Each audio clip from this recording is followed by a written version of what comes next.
Hey everyone, Temporal here, and for this one we are going to be reviewing Sumito's most recent tier list. This was for season 30, which did just end a day or two ago here, but that's alright. We sort of get to look at it and review, see how it did. I haven't really watched or seen much of Sumito's content before. I have seen I have seen the occasional Twitter post from him, of course, but I haven't really seen what he's done that closely. So I'll be curious. We'll be able to see, okay, how does this stand up? Is this any good? Is this a source that makes sense to pay any attention to in the future? But we're going to go through here. If you guys have questions, comments, strongly disagree with him, strongly disagree with me, absolutely let me know as we go through here. We'll probably interact with the chat a little bit more on the way through this one than we do in some of our other reviews of content. So a little bit more on the way. Feel free to get involved there. But let's go ahead and get going here. Get right back into the action here, guys. Overwatch Hero Tier List Season 30 without any delay. Let's go. So, Soldier 76 just got his new set of buffs with the hit scanning changes, and I will say Soldier is S tier. I think Okay, so that's Soldier. I'm going to want to hear the reasoning on this. Soldier traditionally does better on ladder than he does in organized play. Since we're calling this a season 30 tier list, my guess is that this is more aimed at ladder than it is at organized play, which makes me sad because organized play is like more interesting and more true to what's actually powerful and not, in my opinion, it's a better read of the actual meta than ladder is, but that's okay. We can apply this with our ladder brain, I suppose. Soldier is the best DPS in the game to play in ranked right now, mostly because of how consistent his damage is. And every meta in Overwatch, for those of you who don't know, has always formed around the most consistently good characters, right? The most consistently good characters. Okay. Consistent is the Can I make Samito ladder? Sure. I can turn this up a bit. number one thing for a character in Overwatch to have: consistency in its role. Soldier puts out some of the most damage. You can take angles on your own. You don't need help from your team a lot of the time. And that's mostly true. I mean, there's absolutely been times when Doomfist is good that Doomfist has taken over, and Doomfist has never been consistent even when Doomfist is good. But sure. Visor, very, very strong ultimate with its buff. So Soldier's going to be S tier. Best DPS in the game right now, in my opinion. Let's go next. No, I don't really agree that he's the best DPS in the game. Even if we apply a ladder spin to this, Soldier always does better as a ladder hero than as an organized play hero. In organized play, it's too easy for other people to take advantage of the fact that Soldier is mostly a balanced generalist. It's too easy to go, Soldier, let me take advantage of the range difference by playing Widow over here. Soldier, let me take advantage of you are okay at flanking, but I'm better at flanking as Tracer here. Oh, Soldier, you've got pretty good damage, but you don't have as high damage as we could get from other sources. So, Soldier's always sort of suffered from Jack of all trades, Master of none, which is pretty good in a ladder setting when, hey, you have a situation where you might feel like you need to do a lot of things or plug holes, fix issues that your teammates don't handle terribly well. The buffs did help him. They made him a better hero, better damage. That definitely helps. As he's of course had his changes, or his spread isn't an issue. You can control him better. He's a pretty good hero right now. Calling him the single best hero on ladder, I'm probably going to say no. We're going to need a bit of a rank lens on this, because the higher you'd go, I'd actually argue the less true it is. The less defense there can be for this argument. I don't mind having Soldier high. Soldier works well on ladder because you can be flexible with him. But if a Soldier's ever really shutting down your game, there are some pretty good and obvious answers to it. A Soldier is shutting down my game? How are we ever going to fix these things? Oh, wait, I have about a bajillion different ways. I just need to focus on challenging Soldier at what I do better than what Soldier does. So, Soldier can sort of fix it if, you're the best player in the lobby and you Soldier, yeah, that can sort of work pretty well. But, if there's a player who is as good as you in the lobby, you can be pretty easily matched and then shut down in the areas where people have more strength than you. So I don't mind him being considered a good pick here. I just can't put him top of S tier. I'd probably put him in A, but I'm going to have to see where other things go first. Doesn't Soldier get played in dive with Tracer in organized play? Occasionally. Like, you'll see in organized play, Tracer Soldier come out as a combination on things like Busan, Sanctuary, things like that, in some situations where he has room for his legs to really do work. And by the way, his legs are a huge part of what makes him so flexible. Soldier having sprint is what allows him to go, hey, I can both be the mid-range hit scan DPS, I can pretend to be a McCree or an Ashe, while also filling in for a flanker, because I can super fast take angles compared to a McCree or an Ashe. And I might not be as strong as a Tracer on the flank. I might not be as strong as a Sombra on the flank. That's sort of but can do a lot of flanking, is hard to individually punish unless you pick one of these heroes that is a little faster for that sort of thing. So like that's one of the things. It's legs. There's a reason we call him legs on ladder. And yeah, it's really the sprint there. So he occasionally sees use in organized play. The reality is, in organized play, you tend to specialize harder, and if you're specializing harder, what you do is you take Tracer for one of the slots that you would use DPS in, and then you go, okay, we have a Tracer because Tracer is better than Soldier. Hint, I would put Tracer ahead of Soldier here, though at lower levels of the ladder, I could see the argument for putting Soldier ahead of Tracer. Absolutely. So Tracer is someone who, as people get better, gets significantly better, whereas Soldier is someone where as people get better, Soldier gets worse. And organized play is generally better than ladder, would be one example of why Soldier is going to be higher on your ladder tier list than your organized play tier list. But if you're going to run an organized play Tracer, you're then going to pair with your Tracer, okay, do you want more dive power? Sombra's going to give you stronger dive power, or do you want more poke power? Well, Soldier could give you poke power, but Echo could give me poke plus dive power, and is pretty darn good at it. Ashe could give me better poke power. Okay, yeah. Hanzo could give me better poke power. Like, I look at these and go, these are just all better options than Soldier. Soldier is not some throw terrible option. Oh, I need anti-dive power? Oh, maybe I'm going to go over here for this sort of thing. Soldier's not some terrible option, but I have better choices for basically anything I'd want to do. And I don't really want to send Soldier out a ton alone on flanks because he's going to get ambushed by Tracer plus Sombra combinations, Sombra plus Hammond combinations, Winston plus Tracer combinations, and he's going to lose those, and those heroes can short-term they can keep up with him well enough. Tracer Soldier is one of the best DPS combos if your supports are Lucio Mercy. True. Next is Orisa, and I would put Orisa at A tier, mostly because of how she can fit into double shield. I think Orisa's... It's okay. Ladder struggles with double shield. Ladder likes to go, oh, double shield OP, what can we ever do? There's two barriers. It's just too much. Because Ladder really is even worse than organized play about taking angles and understanding, hey, if you take angles around stuff, it's not as scary. That's the reason that you'll still sometimes on Ladder see the Orisa Sigma, even in high level games, just stacked on top of each other going, we're double shield bunker, and we're going to like attack double shield bunker like this or whatever. And it's like, that's okay, guys. But really the key to running these heroes is actually going, hey, I have my Orisa over here, I have my Sigma over here, and we're able to threaten you from different directions. My Sigma threatening you from here allows my Orisa to move up from here. So now my Sigma is going to slide up further. And I didn't really give myself enough space, but if I do that again, it would be like Orisa, Sigma, allows my Orisa to go forward, allows my Sigma to go forward, allows my Orisa to go forward, allows my Sigma to go forward, and they sort of, chain jump like that, whatever. With the enemies being, if I were to draw them, they would have started like here, which then Orisa took their space. Then they sort of would have moved to here, and we threatened them with our Sigma swinging deep. Then they'd have moved to here. This sort of thing in terms of roughly where they're located. So like Orisa Sigma, definitely a powerful composition.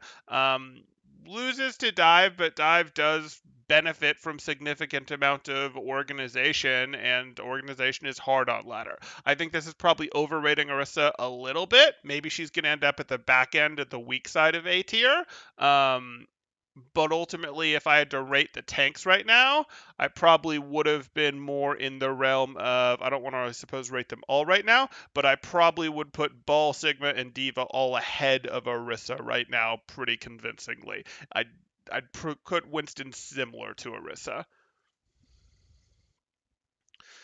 Oh my gosh, I feel like my tank's so hard when Orisa Sigma stack on top of each other. I know, Nordstorm, I know, but it doesn't go up. You're in what, like diamond range mostly, sometimes diamond plat, I want to say. It doesn't go away in Masters. I hate to break it to you. It doesn't go away fully in GM either. Just kind of become a character with BAP in the game and Sigma in the game as well that can kind of be run in a lot of different situations. And now that we're seeing more Yeah, Orisa BAP is a powerful combination. Orisa BAP Soldier can work pretty well. So if he's liking his poke comps, I could see why. If he's liking his poke comps with Soldier, I could see why Orisa is going to be high. Roadhog in rank to do his recent buffs, Orisa is becoming a pretty consistent. The Roadhog buffs happened. They still in no way made Roadhog a mainstay, even in ranked. You can get good value out of Roadhog. We've seen some good stuff where it's like, oh, hey, Roadhog can be nice. Roadhog can make some of the dive teams a little unhappy unless they're extremely organized. Can be a good check of, okay, how good is your dive really? But how do I want to put this? Again, Roadhog is similar to Soldier, except perhaps even more extreme version of it. Can be okay in ranked, but really falls off in organized play. I hope we're not going to put Roadhog that strong. So but I think the belief that Roadhog was going to be stronger was probably more justifiable early in the season. And this was released really at the beginning of the season. We're reviewing it right after the season ended. We're on the same patch, so this tier list should, in theory, still hold up. But we have a little bit more hindsight to be looking at this from here. And Roadhog, we'll see what he does with that. Chris is in a pretty good spot right now. Next, old double shield playstyle makes people play it wrong now. Yeah. Is Zarya, and I'm gonna say Zarya's B tier. Are you gonna put any tanks lower than B tier? Because I'm trying to think like Zarya and Hog probably have to be your worst tanks, but this is ladder, so you're probably gonna put Hog higher. Okay. Are you gonna have anyone lower than Zarya, or are we just not using the tier list? Sort of becomes my question. Like, is Zarya... I suppose it would be sort of tough to put Zarya in D tier. Zarya in C tier probably feels more right, but let's see where it goes. The only reason why I say that is that other tanks in her category, like if you're good at Zarya, you can get value for sure, but other tanks in her category generally like have gotten power crept a little bit more while she's been nerfed. Like all of the tanks have been nerfed. Like Ball had his tether nerf. Reinhardt got a buff, but then got 2 buffs, but then got a nerf that pulled one of those buffs back. Winston, I suppose, did get power crept a little with the extra armor there. Orisa obviously has had her Halt nerfed, though she did get a fortified buff to not take headshot damage while fortified. I don't know. I feel like all the tanks have been scaled back from their prime. D.Va's health pool is like really, really good. D.Va's health pool isn't really better. Like D.Va's health pool has actually had states where it's been better than it is right now. Sigma obviously just a good character. Hog's been getting buffs as well, so that he's not given as much ult charge. So Winston needs a hug, poor monkey. Yeah.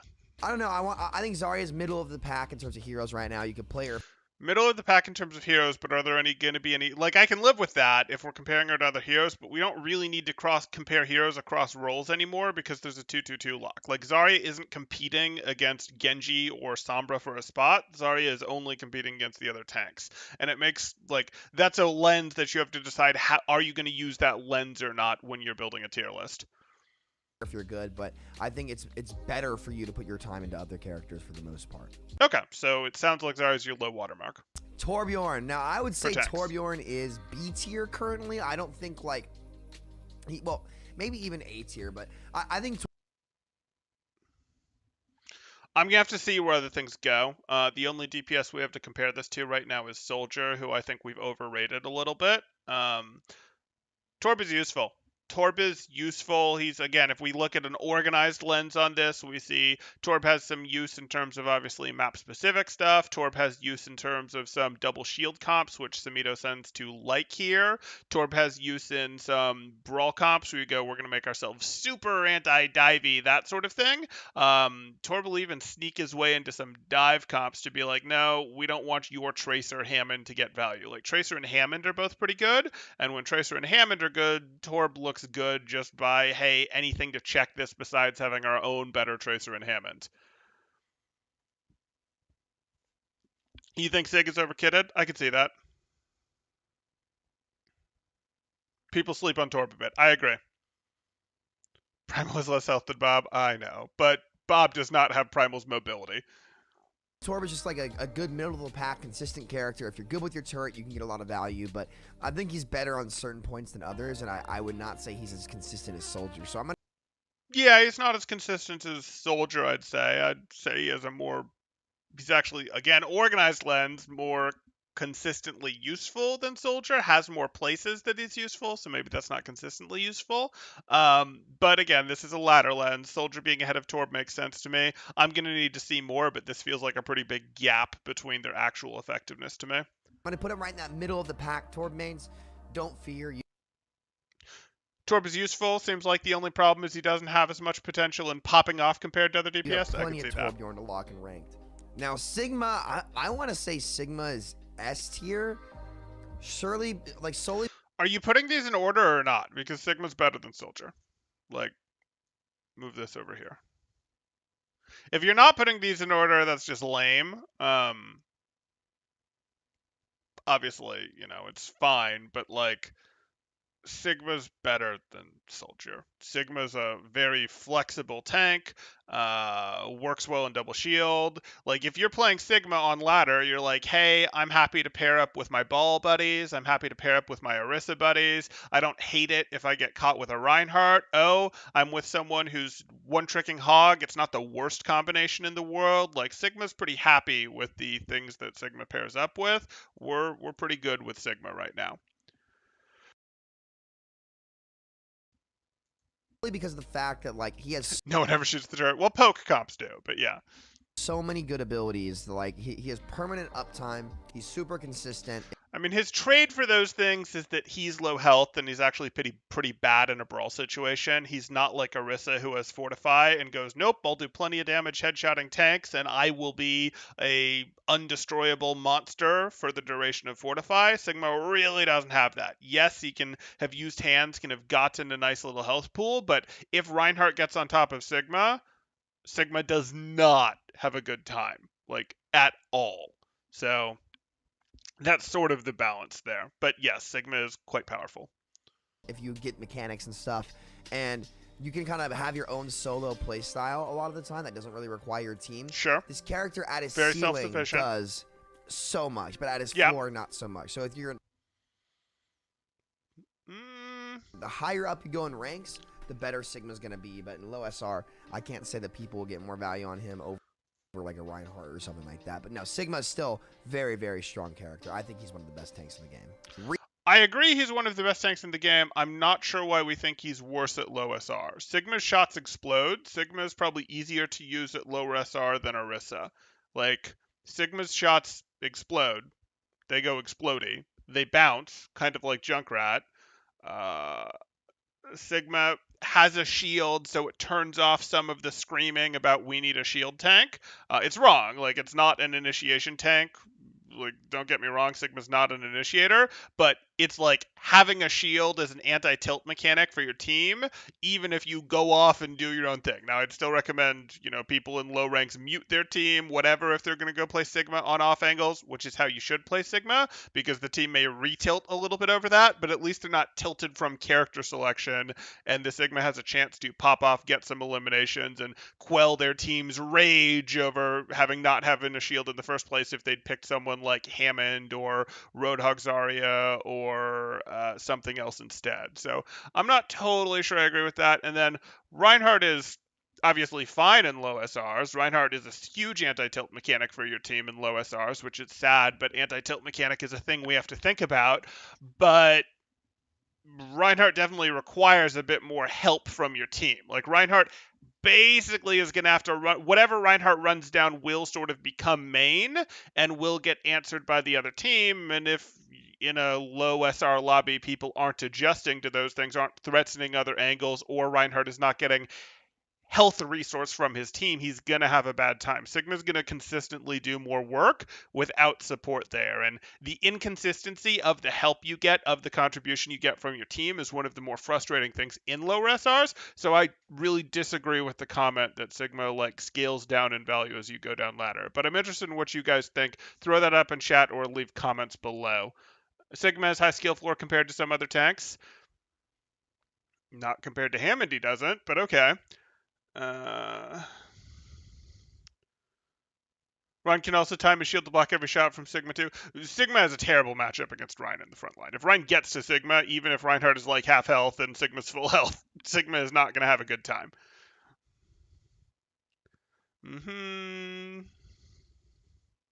Anti-tilt mechanics. It's important, unfortunately. Most low-rank Sigmas don't space correctly for the explosion to matter. Okay. Ryan is painful in low SR. Off angling isn't a thing. Right. That's a problem. Whereas the Sigma themselves can individually go do this thing, and they don't have to have amazing mechanics for that off angling to get them value. Blame the main tank shortage on bad off tanks? Sure. Though there's plenty of bad main tanks. There's not plenty of bad main tanks. There's a main tank shortage, but there are bad main tanks too.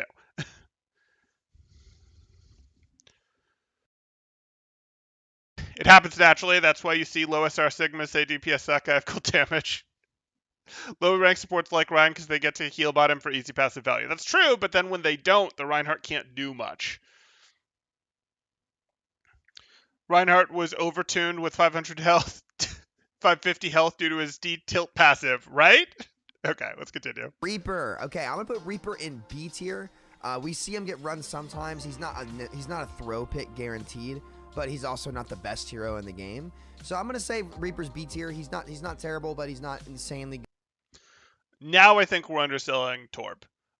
If B looks like sort of our low watermark right now, it is. We haven't put anyone in C or D. And Zarya, who is probably the worst tank right now. Sorry, Zarya. You could argue it's Hog, but if we're talking ladder, it's probably Zarya.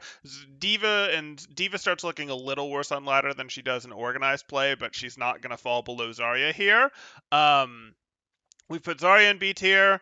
As a low watermark, was probably the worst tank right now. We've put Reaper in B tier, and Reaper's okay. Again, a organized lens for just a moment. Reaper gets run reasonably often in 6-man or Talon dive. Sometimes you see a combination of Tracer, Sombra, and Reaper, those 3 heroes, and he's good in it. Absolutely, he's good in it. Diva has to answer a Reaper. A lot of which team wins in 6-man mirrors is about, how long the Reaper is controlled for, that sort of thing. So he's good. I got no issue with him there. He can be run in Brawl. It's not great, but he can be run in Brawl, so you could run Mei plus Reaper for a true Brawl as opposed to the hybrid comp that we generally call Brawl, which would be like a McCree Mei or a Mei Hanzo type thing. He can actually get run in poke comps as well, and I've seen that happen, and I've seen that happen with some success, where you run yourself like an Orisa comp. So you run like an Orisa comp with, say, an Orisa Sigma, so you have like a bunker comp, and what you do is you go, okay, when the dive comp tries to surround you, you just TP Shadow Step your Reaper.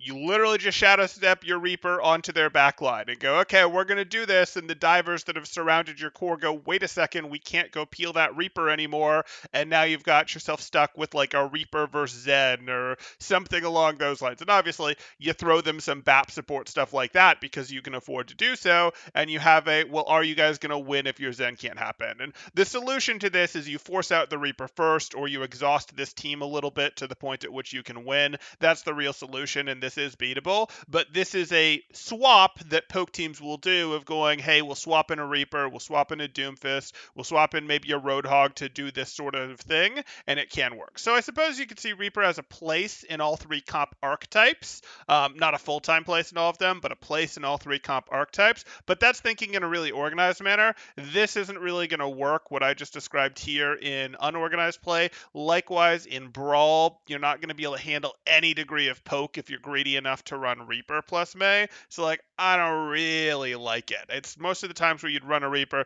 you're just better off with, say, a Tracer.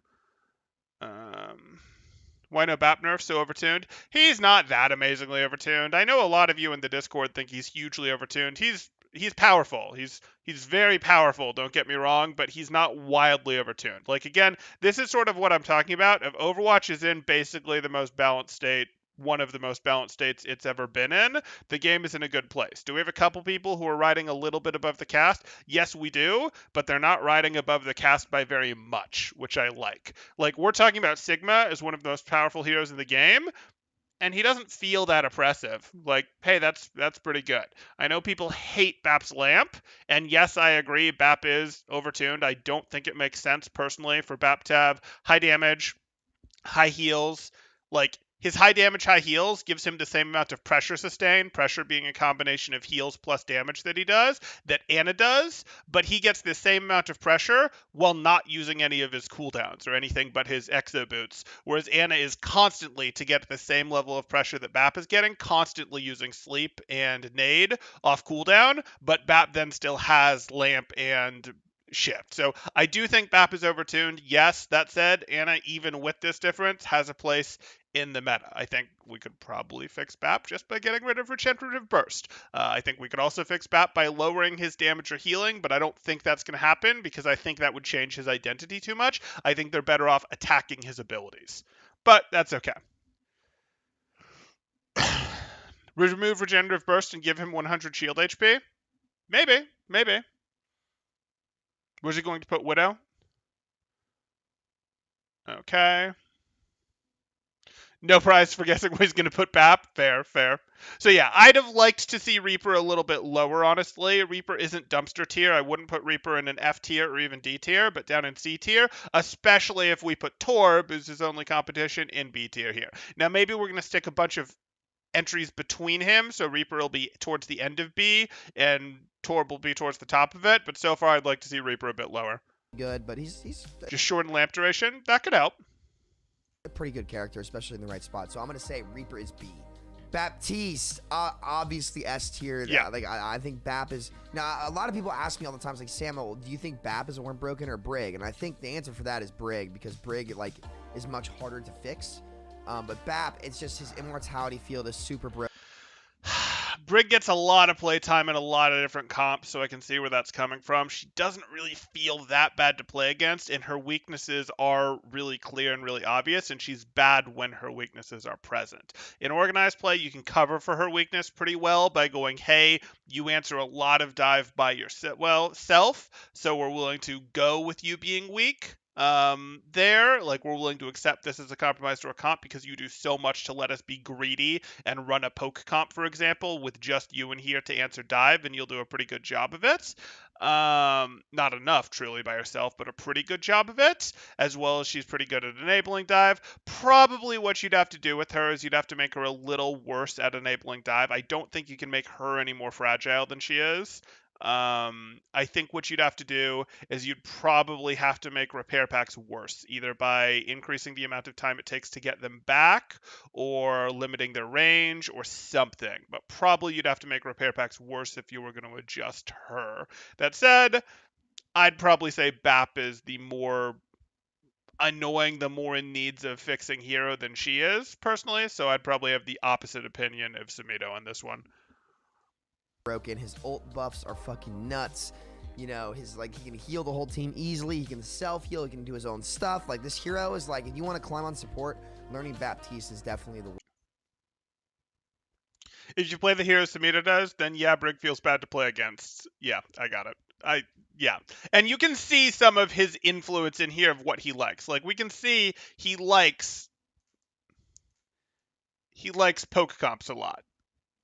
Not such a fan of Brawl, based on what we're seeing. Way, because you can just do so much. But we're really in a dive meta, so let's see, or a poke dive hybrid meta, so let's see how he does on that. So yeah, Baptiste, definitely S tier character. McCree, I'm gonna put in B tier. He can be really, really strong, but he's a very hard hero to balance because his win rates are so negative. But like, he has some very gimmicky abilities like Flash Fan that are super, super strong, and obviously he's hit scan. So after being hit by the hit scan nerfs, I'm gonna drop him down from A to B. Like, you know. What? Like, I'm still going to maintain the semblance that these are being put in order, and I just can't do it. Like, I just can't do it.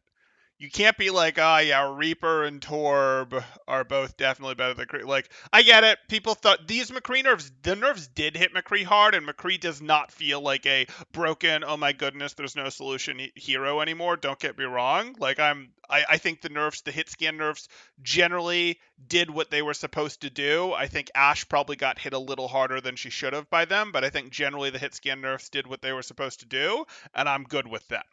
Um, I don't think I'm calling McCree this week, though. McCree, just by having Flash, just by having an extra 25 HP, still makes a good Brawl hybrid. Now, has he been eclipsed by Hanzo in some situations? Absolutely.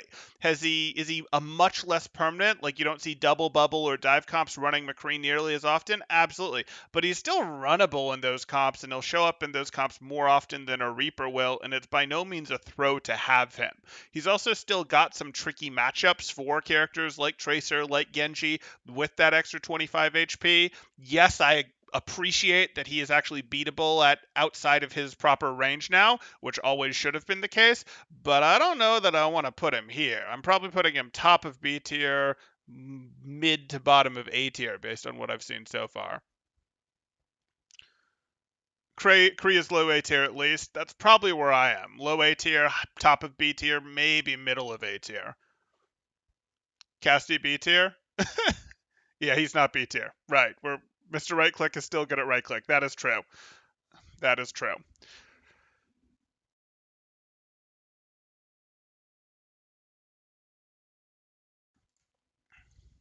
Okay.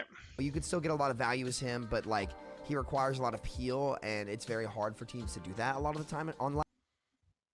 Position better. Your team doesn't have to peel for you super hard as Kree. You don't get to off angle as hard as Soldier does. Soldier gets to go off angle pretty darn hard because he has sprint and healing station. Kree, so if you're in this thing where you've got your core here and your Soldier can off angle over here, that's great. But your Kree is gonna, or excuse me, your Cassidy core is gonna have to off angle over here as opposed to over here or over here. Like, he's going to do a softer off angle, and if he gets pressured, he'll pull back to his team. And if he wants to deepen his off angle, he's going to have to do it as the tank lines meet, as the front lines meet. So that might be Reinhardt's meeting Reinhardt's. That might be, his monkey goes in. But like, as there's more chaos, that's his excuse to deepen his angle and do more work. But yes, he has to play. He doesn't stack right in his core at all times. When the opponents are far away, he still off angles, and as the opponents get closer, he makes a decision to either pull back to his core, and then, hey, we've got the stun, potentially 2 stuns if we've also got a Brig, but I can count on peel when I'm standing on top of my Zen, believe it or not, or when I'm standing on top of my Mercy. Yeah, you do generally get peel when you're right on top of each other. You do, especially if you look like you're peeling for your supports. They go, you're peeling for us, thank you so much, let's just shower you with resources, even at low ranks on ladder. And at high ranks on ladder, they don't forget about you because they just don't forget about you. They recognize that. Or, as the other team gets distracted, you deepen your angle, you accept that you're taking a risk playing alone, but you get very good payoff for having that off angle, and you're still not the easiest thing to push in the world with your flashbang. Kree's got his own PO with flash and roll. Yeah, he actually handles one flanker pretty well. He gets blown up by dives. Cassidy gets blown up by organized dives. The problem is, and that actually makes Cassidy a better ladder hero than organized hero. Organized play, Cassidy's always been a little bit worse than ladder because he melts to organized dives if he's doing any sort of off-angle play, separation play, whereas he handles an individual flanker reasonably well. Like anti-flanker, not anti-dive, some people have phrased it as, and that's a reasonable way to put him. He does melt to dives, as he kind of has to, because, he's a poke brawl hybrid. He needs to go down to something, and now he can go down to actual dives or to better poke heroes than him, which is good. His ability to make someone look undiveable just by standing besides them makes him pretty powerful. I hear ya. You have to move yourself in front of your support's crosshair to get healed as DPS X isn't enough. If you make a show of peeling for them in low rank Stardstorm, they'll do it. They will. Ladder. So we're going to put McCree in the middle of the pack. He's certainly a good hero, but You know, Well, if this is actually middle of the pack, that could make sense, but this doesn't look like middle of the pack to me. I think it's a very high B, close to an A. And we're gonna say Anna is. Well, then put them in order. If you're saying it's a high B close to an A, actually move him to the left. I want to say A tier, but if it's double shield, because double shield's in the game in a lot of these dive comps, she can't really be run without Brig. Okay, so he's thinking double shield was going to be a little more prevalent than it was. You definitely see double shield on ladder. Don't get me wrong, you see double shield on ladder more than you see it in organized play. But we did not end up in a hard double shield meta. That's not what happened. If I were to rank her in my supports right now, let me think for a second. She does see some play, even in organized, especially on like the Noombanis of the world, things like that, where you probably want to run a monkey instead of a ball in the dive world. She can get run in bunkers, but the reality is most of the time, since BAP got added to the game and since people started getting better at BAP, it's just made more sense to run BAP plus something. That might be BAP plus Zen, BAP plus Brig, BAP plus Mercy, that sort of thing. That said, on ladder, the mid parts of ladder, Bat plus Anna is a pretty powerful combination when organization is low. Yeah, I'm good with it. I'm not willing to call her the worst support. I mean, we know she's not the worst support. Moira's definitely worse. Lucio and Mercy have arguments for being worse.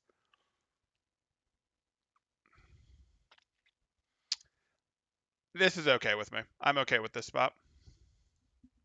I want to put her in B. She's a good character. You can definitely play her, but I don't like in comparison to BAP, it's just night and day. Like she is not what makes the comp strong. You know, I'd agree with that. I think he's overselling double shield here, but that's okay with his placement overall. It's not the Ana unless you're playing like a full dive. So most of the time she's pretty good. We'll say B. Mei. Now I'm gonna put Mei in B as well. I think Mei is a sleeper pick in the DPS category. She's got a faster projectile speed than Hanzo. A self heal, can reload while self healing in her invincible state. Yes, these are things Mei does. Wall's very good, and Blizzard's a really strong ultimate, but she just has a very unique skill set that a lot of players haven't learned, so that's why you don't see. Yeah, you do see Mei specialists are not the most common thing in the world, and you see this when you're trialing players, where it's like, okay, show us this, show us this, show us this, and your Mei is garbage. And when you're in a hard brawl meta, that sucks because you're like, okay, do I pick the player who's got a good Mei and not so good everything else? Or do I pick the player who's good at everything else and go, we'll just tough it out with your Mei? And I can talk about a certain few contenders teams that have had to go through trials and make that decision, and it's painful to watch, but that's okay.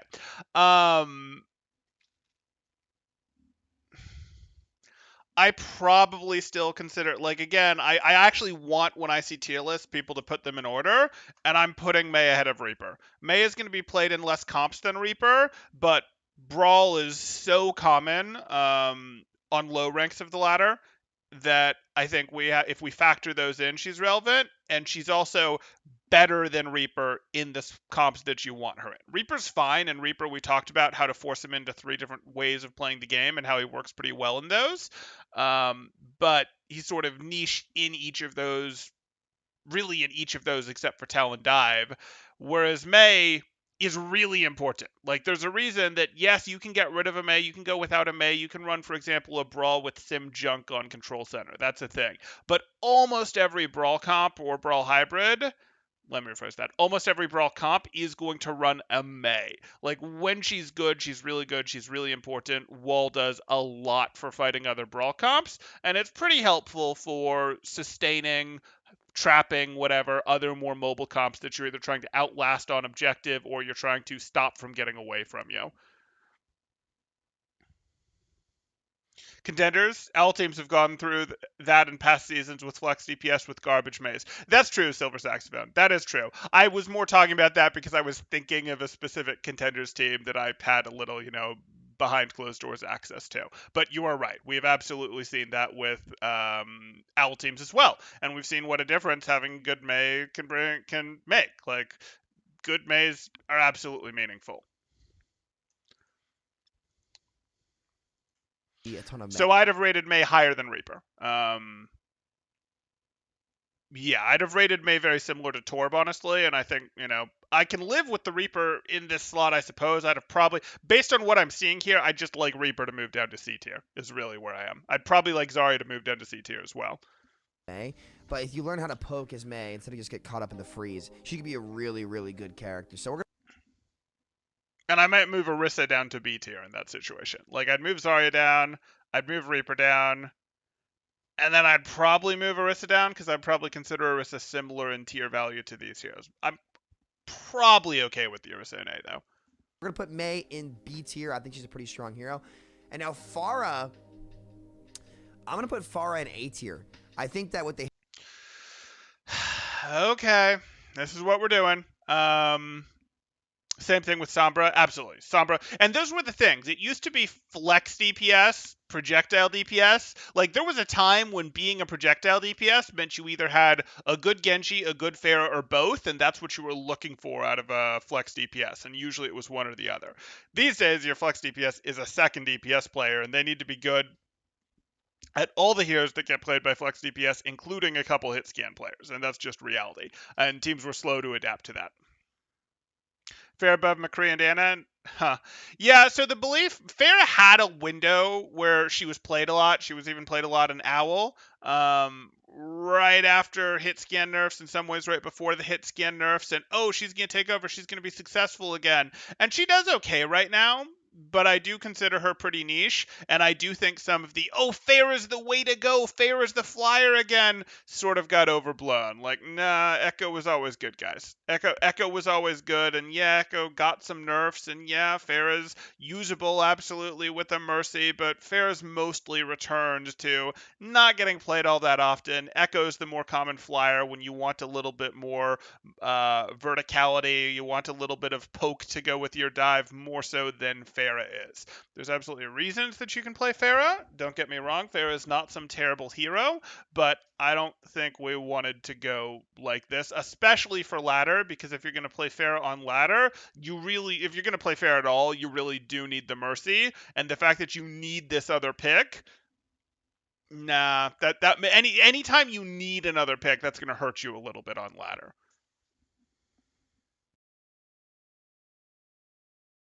Flux DPS has insane requirements now, and they seem to get L paychecks to match. Okay.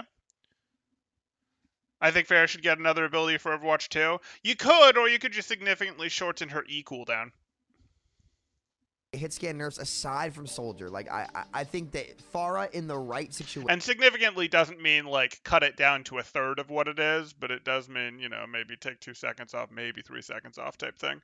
With a team comp that's designed to enable her can be really, really, really strong, especially. But team comp designed to enable her, I thought we were talking ladder. If we're not talking ladder, I'm dumpstering Soldier. Like, I'm dumpstering him.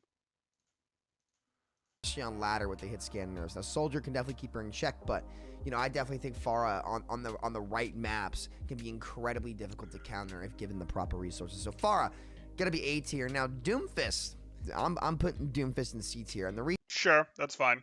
I've got no issue with that. The reason why I think Doomfist is C tier right now is mostly because if Soldier is the best hero in the game, right, or one of the best heroes in the game, and Doomfist is generally good into Soldier, you would think that. Well, no, we have our issue of Soldier isn't actually, like, the best hero in the game. Doomfist has too many maps where he's not good, and Doomfist is always a sink or swim hero. It sucks, but he is, where you tune him up a little bit, and he gets overpowered, and he starts going for 7, and being like, I'm coming out in overtime stall, and I got 5 eliminations. How did you get 5 eliminations into a 2v5 in overtime stall? What are you doing? But if you then make him any weaker, he becomes a throw pick.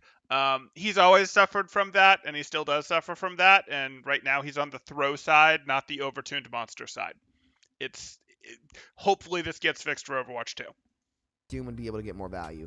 But since ranged poke right now is so good, Doom's ability to engage is way more limited, making him way more inconsistent, and consistency is the best thing to have in the game. 7-second right? Conk Blast could turn her into a kind of Genji. Yeah. Like forcing Doom into heroes that have way better numbers than him per 10. Sorry, Doom mains, but the game is more fun when Doom is bad. I'd tend to agree. And way more consistent than him per 10 just generally, depending on the map, in my opinion, is not a good choice if you want to climb. So yeah, I'm putting Doomfist in C. I'd be okay with that Silver Saxophone. Silver Saxophone is saying I'd be fine with Fair having a shorter CD on Boop if they reduced how strong it is on enemies. I think, yeah, I'd be fine with that. Like, it being flexible is something that you can use as an enemy Boop or as a self-movement ability is cool. But the reality is self-movement is important and something she needs. She needs more not super floaty, not just vertical movement, and that's tied to her E right now, and the E's on a pretty long cooldown, and that makes her very far on the poke versus dive scale. That makes her very far on the poke side, and she could use a little more sliding to the dive side without actually weakening her poke, which just means making her dive better.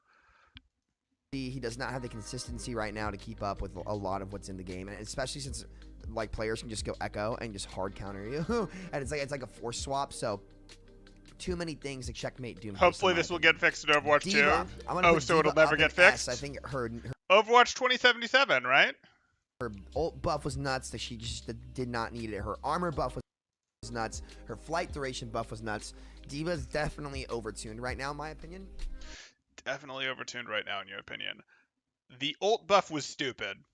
Sorry, I know some people love it. The ult buff was stupid. It doesn't actually do enough of what it's meant to do, which is be an anti-stagger mechanic. It's a little bit of an anti-stagger mechanic, but like it was stupid.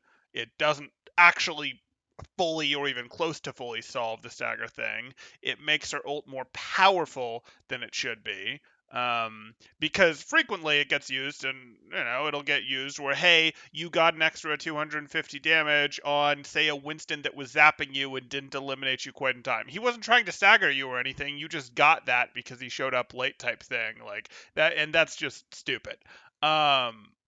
I think that was a stupid buff. She didn't need that. There was no reason to give her that buff other than they're trying to get rid of a mechanic that they don't like, which is staggering. But the thing is, if you're going to get rid of the mechanic that we don't like for Diva called staggering, you actually did have to weaken her kit elsewhere. Like, not having a baby Diva form is probably a buff to Diva. So I think that was kind of foolish, and that buff needs to be reverted. I don't really mind her having the armor stats that she has right now, the boosters. You could tinker with her boosters a little bit. You could make that cooldown 1 second longer or revert the duration buff. Either of those would be fine. I don't think those would destroy her as a hero, but it's hard because her competition is Sigma, and I would say Sigma is more frequently in dive comps, the dive poke hybrids that can run, or the dive comps that can run right now. Sigma is probably more frequently the better pick. So being like, let's nerf Diva, let's nerf Diva. Yeah, Diva's the better pick if you're running a brawl comp most of the time. A Diva's playable, certainly playable in dive. When these two are the primary competition for each other, it's sort of hard to be like, hey, let's nerf Diva that much when Sigma's already kind of doing well. And the last nerf that we tried on Sigma made him just feel like garbage, which was the last nerf I'm talking about is they made his shield redeploy duration longer. So after pulling the shield back, you had to wait longer. They partially reverted that, and now he feels reasonably good. He's pretty strong, but he doesn't feel like oppressively strong. I think he's good. I think Diva's good. I'm perfectly okay with them both being an S tier up here. I'd be okay with nerfing them a little bit, but they're not hurting the game. You could say they're hurting their competition in the form of Zarya and Hog for their spot. That doesn't really bother me because Hog's just never going to be viable in his spot unless you... Hog is very similar to Doomfist in terms of what you have to do to make him viable, and it's generally not that great for the game. And Zarya's generally not very good, guys. Even Double Bubble was a bit forced, in my opinion. I'm not convinced at all that Double Bubble was the true meta if we'd kept evolving, kept experimenting, kept getting better the last time it was meta on that patch. In fact, if memory serves, we were starting to move away from it, but it's a little hard to get perfect because, owl and bans and things like that happened. Lower her baby diva health to 30 HP if they want to keep it. No, it's okay. It was 600 damage in April Fools. They made it 250. Still not okay. Hog's design just sucks. Little bit. But So it's yeah, I'd say you could definitely argue that Sigma and Diva are both overtuned. I don't think it really hurts the game for them to be up here. Just like people used to complain when Lucio had a 95% pick rate and Diva had a 95% pick rate in early Overwatch days, and it was sort of like, um, in pro play anyways, and it was like, yeah, but is it hurting anything? And the answer was no. Like, I know it means Mercy maybe isn't being played as much as we'd like, or Tizari isn't being played as much as we like, but it's not going to happen. We need some defenses. We need some answers. I think the game works better when those heroes are played, and I actually think it's good that they made a competitor to Diva that works. Is he overtuned? Yeah, probably. You could nerf him a little bit. You could nerf his damage a bit. That would be perfectly fine. Um, you could put a longer cooldown on hands if you wanted, or a lower maximum amount of health you can absorb off of hands. You could, like we said, move Diva's armor around a little bit. You could shorten her booster duration or increase the cooldown by 1 second. Those would all be reasonable things to do, but you probably need to hit these two together at the same time with small nerfs if you're going to. And one of these two is generally going to be meta in a 6v6 version of Overwatch. In Overwatch 2, obviously, different world.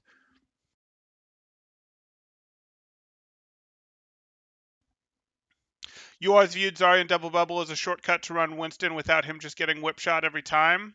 Then Zarya just kind of exists. It's a little more complicated than that, but yeah, the bubble was effectively a Brig exists, and Brig is you used to run Diva with Winston because Diva would shut down the Ana Sleep, the Ana Nade, the Flashbang, the things that would come in that would bother Winston, and Winston couldn't get it all with his own bubble. But now Brig is the bigger shutdown threat to your dive than Ana, than Kree, than that sort of thing. So having something that can go,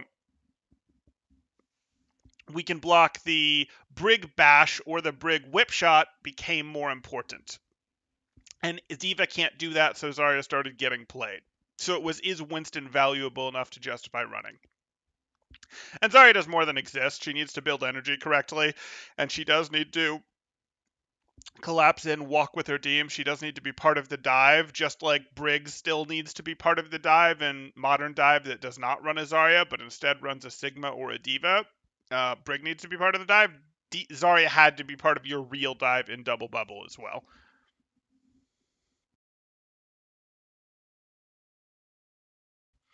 Based on a lot of the divas I play with on ladder, just eating damage like it's going out of fashion, I think her learning curve is kind of hard now, so it's hard to see where to nerf her without making her just way too hard to play for normal people. Right, normal people really struggle with Diva. Divas really don't understand what they're supposed to eat and really what they're supposed to do. Diva is not very intuitive for metal ranks, at least metal ranks below plat on ladder. She's not a terribly intuitive hero in terms of what you actually do to get value out of her. And that does make her a little hard. It's mostly to compete with Double Shield and the Sigma. So we're back to it again. I will say that I think Diva is just one of the best heroes in the game. You can do so much. You have so She many is super options, flexible. and most importantly, she's incredibly consistent. So DM Diva works be an in S ticks. hero. Boosters is a short duration Wrecking Ball. short I'm actually cooldown. gonna drop Ball down to B tier, and the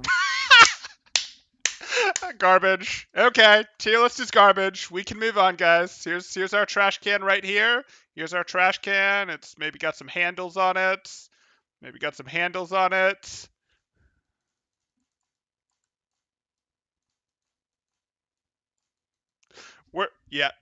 No. Ball is not B tier. Ball is not B tier. We might have hoped that the grapple nerf was really going to hurt him, and it's certainly a little awkward and doesn't feel good. The grapple nerf being grapple starts on cooldown when he first gets swapped to or revives in the spawn room. Grapple starts on cooldown and it nerfed him and it makes him worse at stall. It makes him slower to return to fight, ongoing battles, that sort of thing. He's not in B tier. He's not. You could argue on ladder.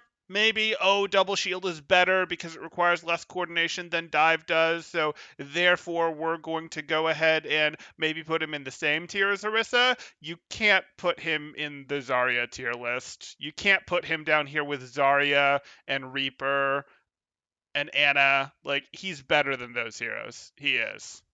He's better than Mei too. Mei is fine. When she's good, but Ball is very flexible, and when he's good.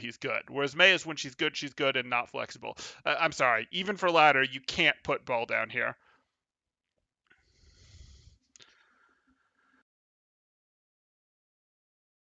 Very weird take on Ball. Yeah, yeah. Ball should be up in S tier. Ball could be towards the back of S tier, but Ball should be up in S tier. And again, it doesn't look like he's actually putting these things in order, and that disappoints me. Reason for that is because of Within their tier. Soldier, right? These poke comps and these poke heroes, even though hit scan range has been nerfed, with Soldier's damage being as high as it is right now, you can oftentimes get Wrecking Balls much lower on their approach, right? Compared to McCree, like Soldier can output so much more against the ball. But the same is true against Orisa. Like with Orisa, with Soldier's damage so high, Orisa's shield doesn't last very long, and therefore Orisa is. And with Soldier's damage so high, Ryan's shield doesn't last very long, so you can break his shield on his approach, and he doesn't last as long. Like this is true about all of them, and you're like, because Poke Hero is strong, Dive Hero is bad. Dive heroes do well when Poke is strong because, like, then they're less worried about Brawl heroes who are actually strong against Dive heroes showing up. Like, that's not how that works. Poke heroes hate Ball. Exactly. Ball does good into Poke heroes, and Ball does well with Poke heroes because he enables them pretty well by knocking people out of cover, by rolling through them, by pile driving people above shield so that his Poke heroes can get pickoffs on them. Like, Ball does well into Poke and with Poke on his team. So this is just a garbage take.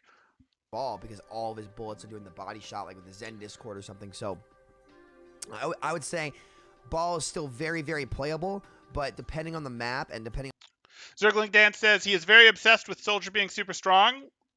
Like, it took a little bit to get used to, but I don't think that he is insane after adjusting to it. No, I don't think he's insane. I don't actually think this tier list is total garbage. I just drew the trash can because the Ball, got put in B tier here. I don't think the whole tier list is garbage. We've said what we've wanted to adjust on the way through, but overall this seems reasonable, and also we're getting to do this with hindsight, whereas he did it sort of at the beginning of the season, right after the patch dropped, that sort of thing. So we're getting to do this with hindsight. He's focused more on ladder. I can't help but have a little bit of an organized play lens, though I'm trying to take that off and do more of a ladder lens here, and I'm mostly doing that. But yes, he's overcorrected for Soldier's value here, and it's skewing the list and how he's thinking about the list.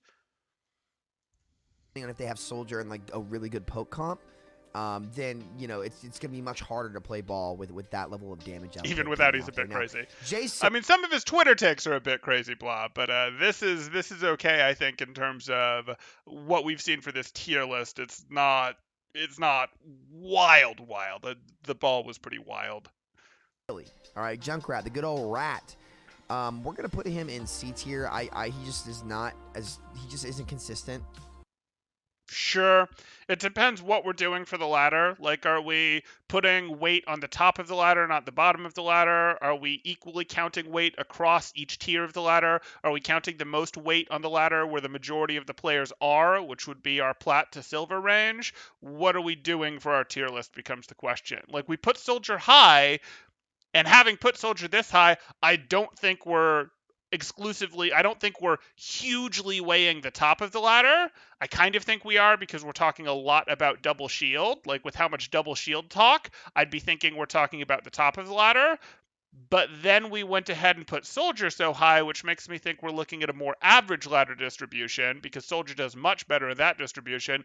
Junkrat also does much better in an average ladder distribution, or even better still in a distribution that's focused on where most of the players are.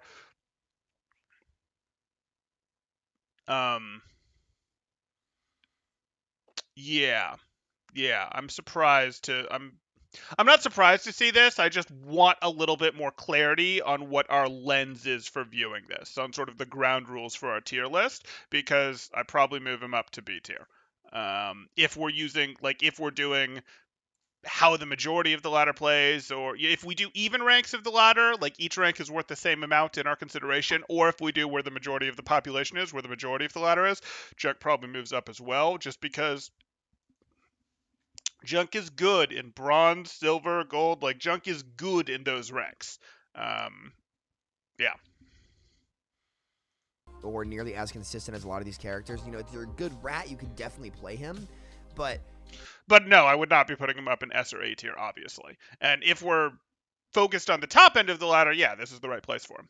If you're looking to pick up characters, this character should only be something you play on very specific points on where he can excel. There's no reason to pick him over Torb, May, or Soldier, in my opinion, right now. No reason to pick him over Torb, May, or Soldier. Those were interesting choices. Okay. So, yeah, Rat going down in the C tier. Reinhardt also going to go down in the C tier. Seems to be mixing philosophies a bit. Like Farrah gets A because if you consider her in her optimal situation, she's really good, but nobody else gets the optimal lens. Yeah, and her optimal situations don't come up that often. Like they come up more often than Junkrat's, definitely, but they don't come up that often. He just can't do as much as a lot of these other tanks, and he. No, you have to flip Reinhardt and Zarya. It's not up for negotiation. You have to. You're coming out of you're thinking too hard about double bubble here, Samito. And like, oh, double bubble exists and Zarya could work with like Winston's and maybe balls and things like that. When the reality is no, Reinhardt Diva better than Zarya Winston, Zarya Ball, that sort of thing. You're underselling Reinhardt here. Requires. That said, Reinhardt is not amazing. Like Reinhardt is not like amazing, the best hero ever right now. But Brawl has enough playable maps that it's fine. It's fine. You don't have to play dive on. You don't have to play Brawl on King's Row. You don't have to play dive on King's Row either. They can both be played. You probably do want to play Ryan on Control Center, for example. Can you play dive on it? Yeah, you can, but you're stretching. You're making it hard on yourself. That sort of thing. There's places where you could run either way, and Ryan is a reasonable pick. There's a lot less where Zarya is. Way more positioning and setups and trying to do the right thing, and it's not a very easy thing to do. So we're not even gonna bother with the Reinhardt pick. I almost want to put him in D tier because people in ranked cannot play him. Now Winston, because they totally do an excellent job in ranked of playing, I don't know, Doomfist, Hammond, Winston, who you're about to list. Like, no. I'm gonna say he's A tier. I think with on a break Diva, Winston can actually like kind of thrive. I think he's better than Ball in some of those situations. So yeah, Winston, gonna put him in A tier. He's definitely a solid pick. You are way too attached to Double Bubble. You are way too attached to it. It's gone. It's gone. I know I have hindsight. You don't, but it was never that. Whatever.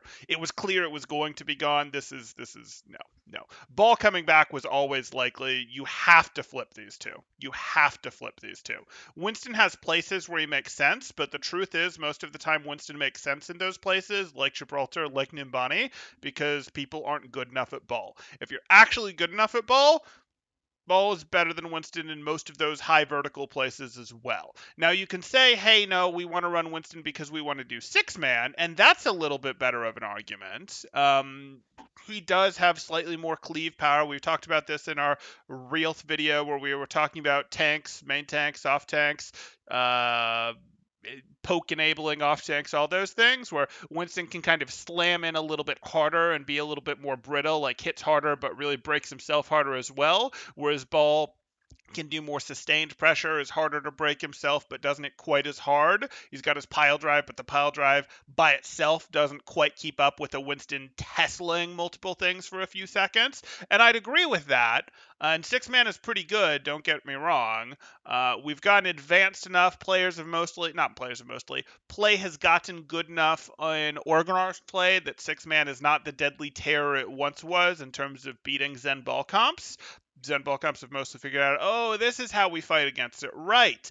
And 6-man doesn't have a ton of depth to it. Once you sort of hit its ceiling, you can get better at it, but its ceiling is, okay, you're not going to get much better than what we'll call its soft ceiling. So, like, yeah, that's the type of comp, 6-man, that actually works pretty well on ladder, but the problem is another type of comp that works pretty well on ladder is Brawl, and Brawl can beat 6-man without too much trouble. So I think there's too much attachment to double bubble is probably what's going on here. I think there's maybe some belief of like, oh yeah, 6-man is going to be around forever, and 6-man's still a fine comp if teams wanted to be good at it. I don't really have a problem with that. In ladder, can you run 6-man? Yeah, you can, but as soon as like anyone goes, no, I'm going to play Anna instead, you're broken. As soon as anyone goes, no, I'm going to play McCree instead, you're broken. I'm going to play Sim instead, your comp is broken. Like, six-man really does require everyone to opt in, which is a bit of a problem for ladder.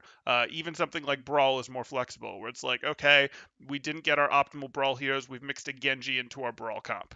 Can still work. We've got a Ana instead of a BAP. It's not great, but it can still work. You've dropped a Ashe into your six-man, you don't have a six-man anymore, a talent dive, whatever. Where is the temporal? Can you not see me? Oh, shoot! I don't know why I'm not showing up on this, guys. I'm sorry. I can't really change it midstream, though. My webcam just didn't load. I'm sorry, guys. I should have been up there. I can't change it without stopping and restarting the stream, unfortunately. But the webcam is choosing to... Can I deactivate and reactivate? We'll try it. No, no dice.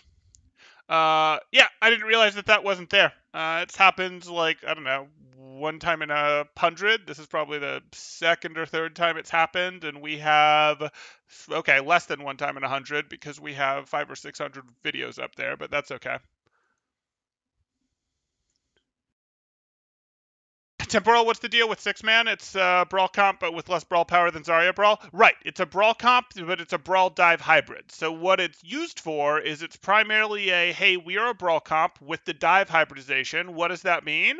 Well, it means we can close on poke comps faster than a Brawl comp can, so we can potentially fight Brawl comp's counter a little bit better. And we also are mobile enough that dive comps are going to struggle with us, because if we just have a dive versus dive type situations, we should be stronger because we're brawlier. And what can a dive comp do about that? Well, the answer is a dive comp is going to hopefully be a poke dive comp and lean into their poke aspects to fight you. But again, you have your dive elements and can sort of force that fight onto their poke aspect. So that's what the answer is. It's a brawl dive hybrid that is basically there to go, hey, we want to be able to handle poke a little bit better by shortcutting, as opposed to handling poke a little bit better by having our own poke elements like a standard brawl might with their McCree and BAP. Thought you knew, Rip. Wouldn't have mattered. Once I've started the stream, I'm kind of locked into it. Unless I immediately canceled it and restarted it within the first minute or two, we were kind of locked like this. But that sucks. Camera says it's on, but I do see in my feed that, yeah, it's not. Hopefully that doesn't cause this to get struck, taken down, whatever, but it shouldn't. We're modifying the content that we're doing plenty, even if my face isn't plastered up there. Right now, and if you're a main tank player, he's probably your last resort in your hero category if you don't want to conform to the Orisa. So, Orisa is not the auto pick. Orisa is a totally fine pick, but like if I was rating my main tanks right now, it would be Hammond, Orisa, Ryan, Winston, in that order, which is a different order than what he picked. If he wants to go hard ladder, I don't mind if you swap these two. But like, yeah. And if you're really big on six-man, you could make an argument for swapping these two. But six-man isn't something you can full-time play right now, because you will run into brawl teams that will go, yeah, cool, you're playing six-man. What are you going to do? Lose. Lose is what we're going to do. If the brawl team knows how to play into six-man. How well can a Mercio Lucio six-man dive do right now? The best answer to that question, Ardstorm, is actually to look at the stream I did. I was coaching on Twitch, Northeastern's B team yesterday, and they ran into a Lucio Mercy dive team. And we talked through pretty extensively how to handle a Lucio Mercy dive team, where they're really not giving you anyone diveable. It'll be like Lucio, Mercy, and then you'll have like a Pharah, and then maybe a Tracer, and a Ball, and a Diva, something like that, where there's nothing to dive. And how do you beat that? Well, the answer is you actually take advantage of they're good in a pressure sense from their poke damage. They have a pharmacy, that's pretty good, but they're really bad in a sustained sense from pressure, where Mercy's trying to boost the Pharah mostly. Lucio can't go heal his whole team. They're spread out taking angles. He really doesn't have enough sustain. So you put a lot of pressure on someone that part of their defense is their health pool. So that would be Diva, to a lesser extent Ball, could be a Winston, that sort of thing. You put a lot of pressure on them to make them leave, and then you go restabilize, and it takes forever for them to heal back up with health packs or with mercy attention. And if they're healing up with mercy attention, the fair's obviously not pummeling you while you're doing that. And then you go push out and get to fight them for real. And you're still going to have a hard time catching them, but now you're fighting really a 6v5 while their diva is out trying to go get health packs, or their diva can't really contribute because she has no health, that sort of thing. So that's really how you fight against that comp. That's not the easiest thing in the world to coordinate against in ladder. But it also doesn't do very well against, say, poke comps, or if you say drop a road hug in. Again, best way to get more info on that, if you're curious, is to hop over to Temporal TV on Twitch, take a look, and you can see it was something that the Northeastern B team in yesterday's stream ran into for probably the second half of the scrim. Review counts as fair use. I know. But the robots that do the scanning would have been happier if my face had been plastered up here. Yeah, Winston, A tier. Zen, I'm going to say is S tier. I think that Zen has found his way to be one of the most consistent characters in the game in terms of what you can do with his Yeah, Zen S tier. This is correct. I'm good. damage. And mostly because Brig and Bap are in the game, it really hard counters main tanks like Reinhardt that would run rush or run dive to counter Zenyatta, if that makes sense. So Zen, I'm going to need more details about how Reinhardt counters Zen, so talk me through this, Amito. Zen thrives where the movement speed of the game is much slower, and with all the high sustainabilities like Immortality Field, Brig Bash, etc., it's essentially forced the game to slow down a little bit compared to what it used. The game has to get really fast, for Discord Orb to get outvalued.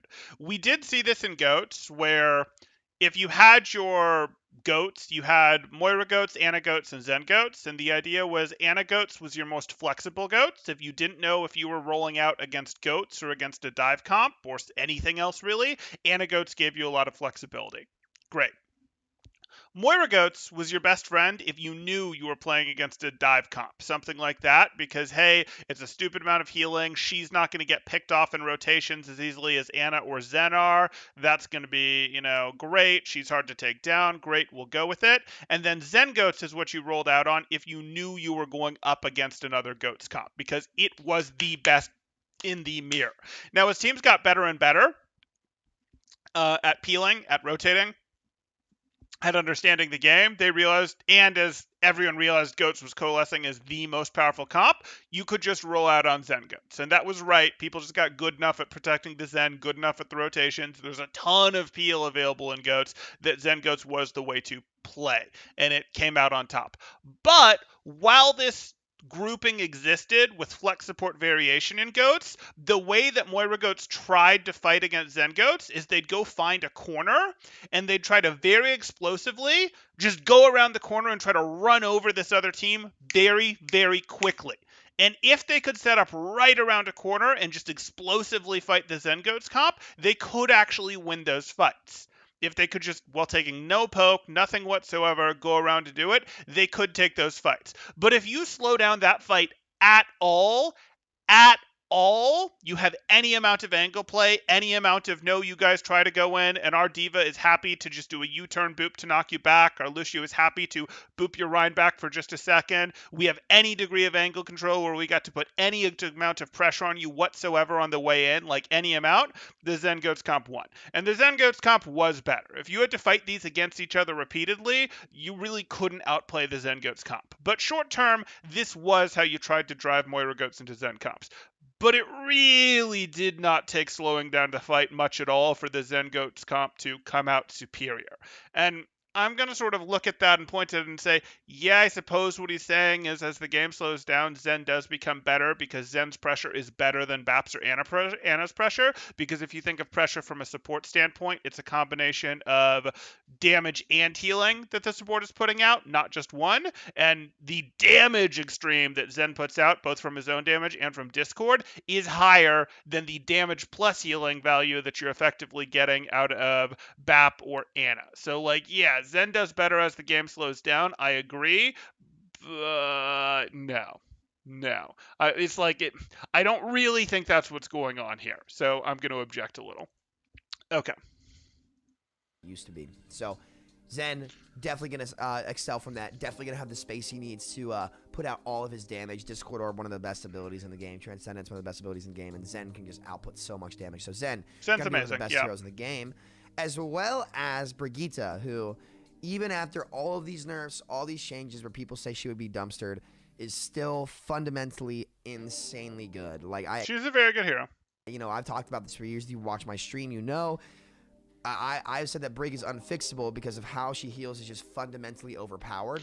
Well, you've hated every version of her, and how much you hated even this version of her. I haven't followed Sumito very closely, but how much Sumito's hated every version of Brig, but even this version of Brig is okay, maybe you get to go, oh, see, he was right, she's still too strong, but there's some blinded by rage here, it almost feels like. So I don't know about this one. So it just has to get changed, and she has just survived an onslaught of nerfs and is... Well, she had a significant rework. It wasn't strictly a nerf. She had a significant rework. Still one of the best supports in the game. If not, in my opinion, I think she's the best support in the game alongside BAP, but Brig, definitely incredibly solid pick, especially the higher up you go in the rank. She just... Yeah, there's a bit of a problem if she's the best main support. There is a bit of a problem of she is the best main support in terms of, hey... if we think of dividing the game into 3 different types of comps, obviously there's hybrids between the comps. She's generally going to be your best support to run in dive, so we give her a dive. She's also generally going to be your best support to run in poke. She's not really going to be your best support to run in brawl. That is going to be Lucio in terms of main support. Now, you can argue she's not always the best one to run in poke. You could argue, oh, this should be Mercy's job, and if this was Mercy's job, everything would be balanced and perfect. But it's rare that Mercy's actually the better pick. It's her ability to not make Tracer instantly delete your Zen, not make Tracer give your Ana a hard time, that sort of thing, really is pretty good. Now, you have the argument for, hey, well, BAP is pretty good. BAP is a pretty hardened support, and you can run BAP plus not Brig, and you can. You can run the Brig too, but, most of the time, we frequently run BAP with Brawl, but you could also in poke comps run BAP plus Mercy, which is legit, but in those situations you could also run BAP plus Zen, which is greedier, but not a greed that you're likely to get that hard punished for. So, obviously the least greedy thing would be to run BAP plus Brig in those situations, or Zen plus Brig in those situations. A greedier thing to do is run BAP plus... Mercy type thing, but it's really not much greedier from there to run BAP plus Zen, so you're generally going to run BAP plus Zen if you feel like you can get away with that greed. So got a little bit of a problem there. I agree, she's probably a little too prevalent. But it's sort of the teams are going to have defensive positions, and she's winning that defensive position right now. We did a video recently about Lucio responding to Red Shell's post asking for buffs, and I think there is some room for that. I think there's also a little bit of room to nerf Brig very gently, probably around her repair packs. You cannot make her weaker at brawling, but you could probably attack her repair packs a little bit. Does so much more. So yeah, Echo, I'm going to say A tier. But the reason why I say that, she is very hard to play, right? So at her skill ceiling, when you have pro players on her, she is absolutely nuts. But if you're not as good mechanically, I wouldn't even recommend touching the character. It's a hero even I've been struggling a lot with up in, I'm fine with that. GM. So if you're trying to learn a new character, I think Echo's good. I think Echo is actually a little undersold at the top level, and she should probably get played a little bit more than she is played. But I would say that, yes, she is very hard to play relative to many of the heroes in the game. I'm good with this placement. Given her degree of difficulty to play and Soldier being as good as he is, and Widow and a lot of hit scans still being strong besides Ashe, Echo's going to be a tough play. So I kind of want to put her in B, but just because pros are so good with her and she can fit into the right comp, it's got to be at least A or S. No, she's got to be A. So yeah, that's the right place for her. This is kind of for heroes to play on ladder for you. She's better than... So Tracer... she should be ahead of Pharah. Winston should be there. Tracer belongs there. No arguments. Good, you will get value.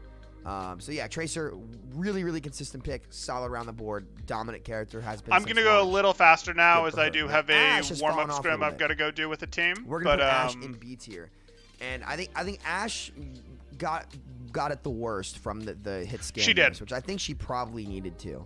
I could also agree with that.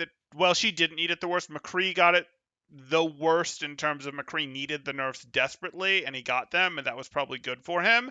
Ash was strong, but Ash was not like Ash was fighting for a spot against McCree and Echo when like I don't really think Ash desperately needed nerfs. I think the same way Soldier got a little bit of a buff after the nerfs, she could have used a little bit of a buff. Really, these hit scan nerfs had to hit scan in general were probably too good, perhaps with the exception of Soldier.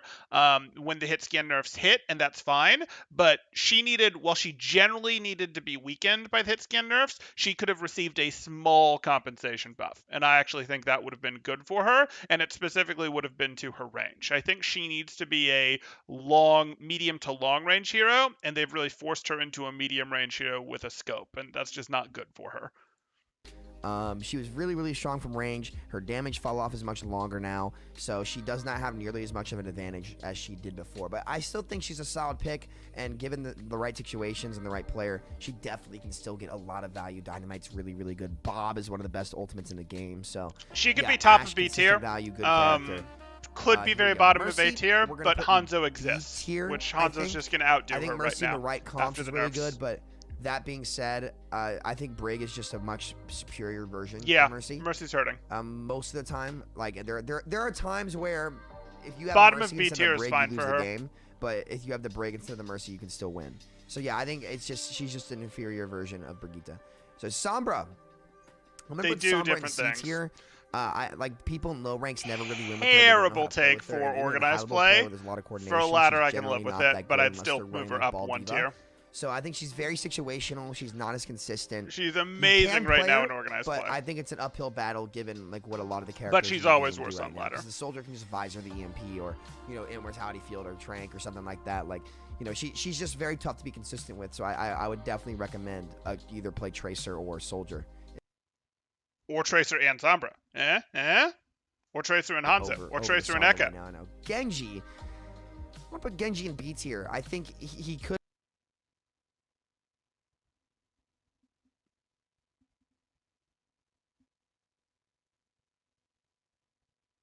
No.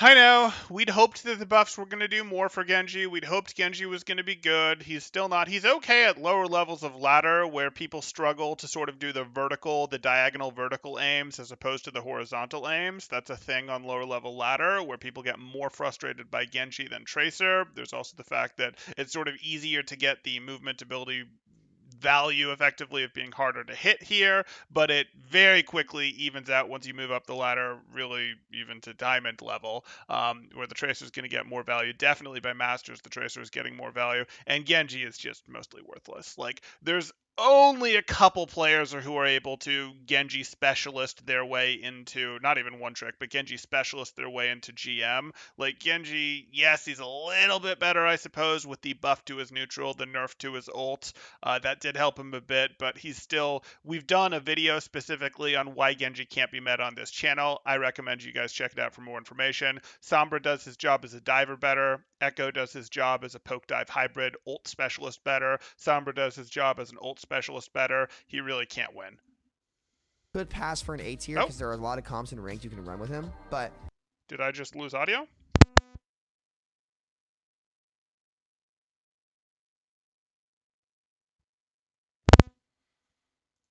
He's like I did. That's weird. Give me just a second here, guys. Let's do can I F5 that for a refresh? All right, let's get right back into the action here, guys. Okay, sorry, my audio went out there, so we're jumping back to where we were.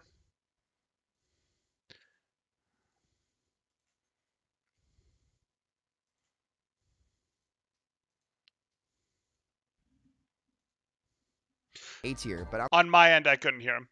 I'm glad it worked for you guys. On the right maps, especially on Symmetra, sure. Koth, she is really, really, really good. Like, one of the best heroes in the game. Yeah, Symmetra's a Koth specialist in a lot of ways. She's so amazing. So, Symmetra, I'm going to put her in B tier. Yeah, just because that can... I'd probably even put her better than Mei. But again, I wouldn't have put, like... This B tier is crowded, and it's crowded with heroes that don't make sense. Genji has to be lower. Ball has to be higher. Reaper should definitely be lower in this situation. Zarya should be lower in this situation. Like, that would fix this tier reasonably. Pharah has to be down in this tier. Winston should be down in this tier, but we'll deal. Consistency thing. Now, Hanzo, this is Are you one I'm doing A or struggling S? with, right? Now, if I was to compare Hanzo to his original self, like, and how he fared in the game originally, I would put him in a much lower category. The options as Hanzo to carry team fights are just not nearly what they were. Now, for that reason, I can't put him above B tier. Like, you can... Wildly wrong. Wildly wrong. Hanzo is a better Ashe. It sucks. Hanzo is a better Ashe right now.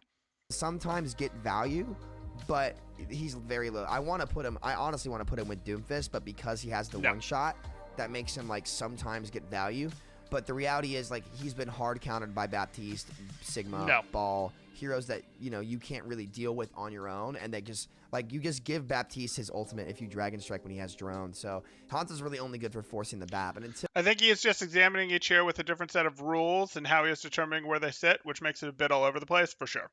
Until BAP goes away and it goes back to Lucio Ana or Lucio Moira, like, Hanzo just like... I would have been totally fine with A tier. I could have lived with bottom of S tier. Pet makes no sense in B tier.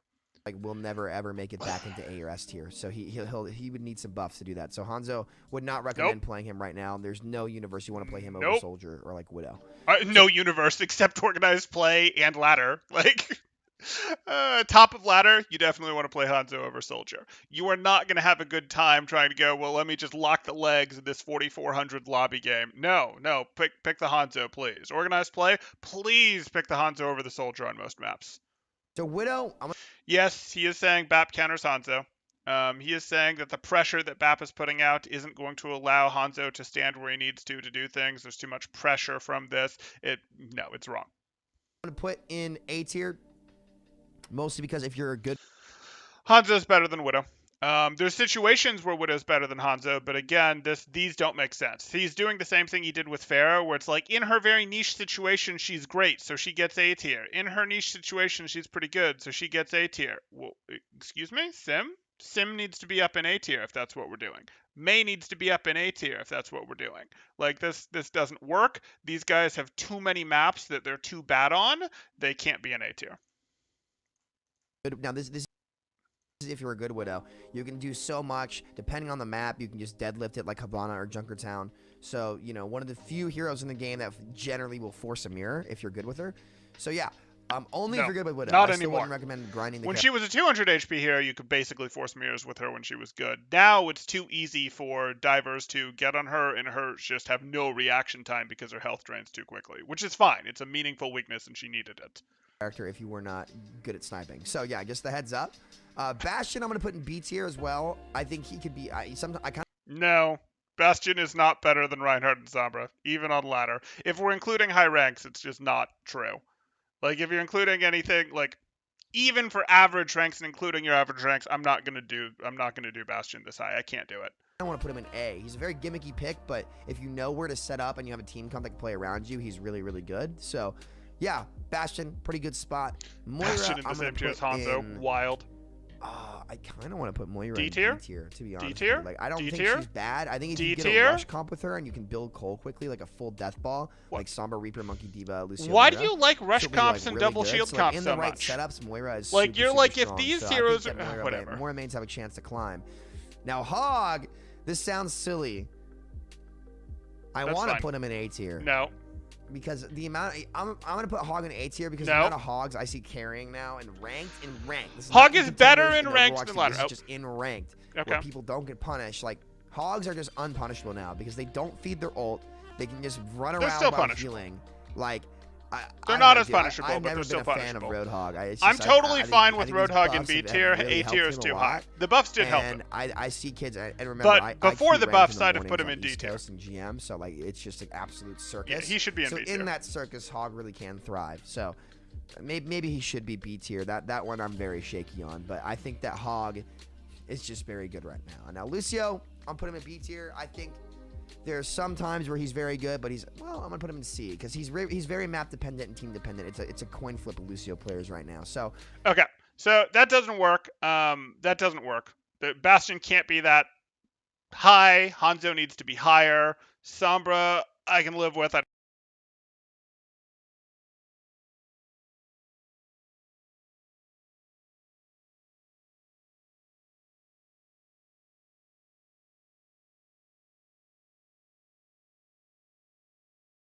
Towards double shield comps and 6-man comps. And double shield comps survived ladder pretty well. They did okay in organized play. They are not the dominant comp in organized play.